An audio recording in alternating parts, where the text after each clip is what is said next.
Welcome back. Ganesh મહોત્સવને હવે ગણતરીના દિવસો બાકી રહ્યા છે ત્યારે ઈડરના કુકડિયા ગામની મહિલાઓ અનોખી પહેલ દ્વારા ગણેશ મહોત્સવ ઉજવી રહી છે।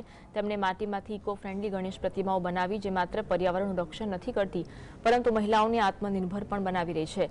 આ એક એવો પ્રયાસ છે જ્યાં આસ્થા અને પર્યાવરણનો સુંદર સમન્વય જોવા મળે છે। આવતા સપ્તાહથી સમગ્ર ભારતમાં ગણેશ મહોત્સવની શરૂઆત થવા જઈ રહી છે ત્યારે સાબરકાંઠાના ઈડર તાલુકાના કુકડિયા ગામની મહિલાઓએ બનાવેલી માટીની ઇકો ફ્રેન્ડલી ગણેશ પ્રતિમાઓની વ્યાપક માંગ જોવા મળી રહી છે। આ પ્રયાસ જળ જમીન અને પર્યાવરણના રક્ષણ માટે એક ઉત્તમ ઉદાહરણ પૂરું પાડી રહ્યો છે અને સ્થાનિક કક્ષાએ ખૂબ પ્રસિદ્ધિ મેળવી રહ્યો છે।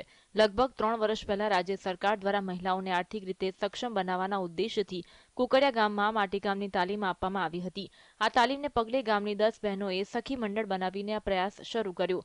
આ પહેલ માત્ર તેમની આર્થિક સ્થિતિ સુધારવા પૂરતી સીમિત નથી પરંતુ તે પર્યાવરણ માટે પણ આશીર્વાદરૂપ સાબિત થઈ રહી છે। ગુજરાત ટેકનોલોજી સંસ્થા દ્વારા ગણેશજીની મૂર્તિની તાલીમ આપવામાં આવી હતી। આ તાલીમ દ્વારા અમે સખી મંડળની 10 બહેનોએ ગણેશજીની મૂર્તિ બનાવવાનું શીખ્યા। ત્યારબાદ અમે 1 ફૂટથી 1.5 ફૂટ સુધી અમે ગણપતિની મૂર્તિ બનાવીએ છીએ। આ મૂર્તિ 1000-1500ની અંદર અમે તેમનું વેચાણ કરીએ છીએ। શરૂઆતમાં 30 જેટલી મહિલાઓએ તાલીમ લીધી હતી જેમાંથી હાલમાં 10 મહિલાઓ સક્રિય રીતે કામ કરી રહી છે। તેઓ 1 ફૂટથી લઈ 3 ફૂટ સુધીની વિવિધ કદની પ્રતિમાઓ બનાવી રહી છે। આ મહિલાઓ આર્થિક રીતે પગભર થવાની સાથે સાથે પર્યાવરણની સુરક્ષાનું પણ એક મોટું કામ કરી રહી છે। અમે 3 વર્ષથી સખી મંડળની બહેનોએ આ કામ હાથ ધરેલું છે જે ઇકો ફ્રેન્ડલી ગણપતિ અમે બનાવીએ છીએ। અમારો મેઇન ઉદ્દેશ્ય છે પ્રકૃતિનું જતન કરવું ને એની રક્ષા કરવી, બરાબર। આ માટીના ગણપતિથી પ્રકૃતિને જરા પણ નુકસાન થતું નથી।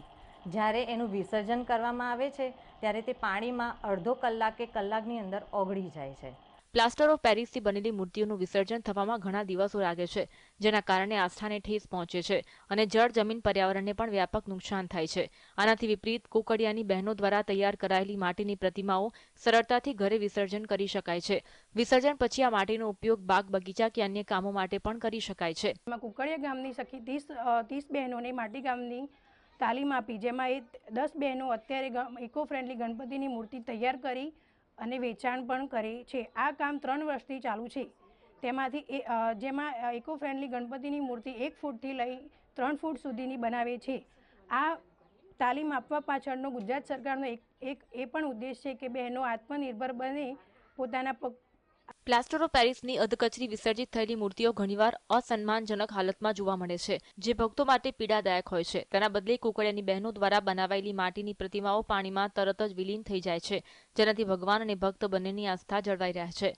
કે જે આ ઇકો ફ્રેન્ડલી ગણપતિનું ખૂબ પ્રાધાન્ય આપો અને ખરેખર એનો જ ઉપયોગ કરો। આ વખતે હું પણ એની માટે ખુશ થઈ ગયો। આ લોકો બહેનોએ જે કામ કર્યું એ જોઈને મને આનંદ થયો એટલે હું પોતે એમની પૂછપરછ કરતો અહીંયા સુધી આવ્યો છું આજે લેવા।